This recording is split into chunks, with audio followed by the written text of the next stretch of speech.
বিএনপির মধ্যে ঘাপটি মেরে বসে থাকা বাংলাদেশের শত্রুরা, আওয়ামী লীগের দোসরেরা নায়ের পক্ষে ভোট দিল। তারা 30% ভোট পেয়ে পরাজিত হলো। বিএনপি শহীদ জিয়ার ধানের শীষ নিয়ে 50% ভোট পেয়ে সরকার গঠন করে এবার সংসদে গিয়ে তারা বলে 50% জনগণের ভোটের তারা অভিপ্রায় বাস্তবায়ন করবে, 70% জনগণের গণভোটের রায় তারা কার্যকর করবে না।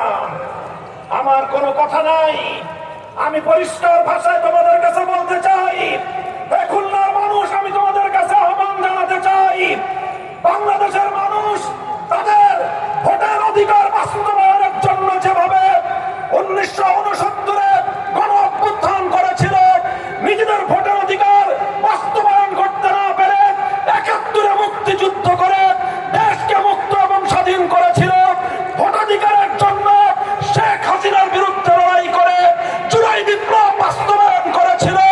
এদেশের 70% মানুষের ভোটের অধিকার বাস্তবায়নের জন্য যদি আরেকটি বিপ্লবের প্রয়োজন হয়, আরেকটি অভ্যুত্থানের প্রয়োজন হয়, সে অভ্যুত্থানের জন্য প্রস্তুত থাকবে তো ইনশাআল্লাহ। আমরা সরকারকে বলি, আপনার সুমতি হোক, খবরদার জনগণের ভোটাধিকার নিয়ে যদি খেলবার চেষ্টা করেন, এটা সে আগুন যে আগুন আইয়ুব খান পুরো ছারখার হয়ে গিয়েছে, এটা সে আগুন যে আগুনে শেখ হাসিনা তার গতি সহ চলে পুরো ছারখার হয়ে গিয়েছে। এই আগুনে হাত দিলে তারেক জিয়া এবং বিএনপি সরকার তোমরা চলে পুরো ভস্মীভূত হয়ে যাবে ইনশাআল্লাহ। জনগণের অধিকার বাস্তবায়ন করেই আমাদের আন্দোলন ক্ষান্ত হবে ইনশাআল্লাহ। নাসরুম মিনাল্লাহি ওয়া ফাতহুন করিব ওয়া আখিরু দাওয়ানা আলহামদুলিল্লাহি রাব্বিল আলামিন। আসসালামু আলাইকুম ওয়া রাহমাতুল্লাহ।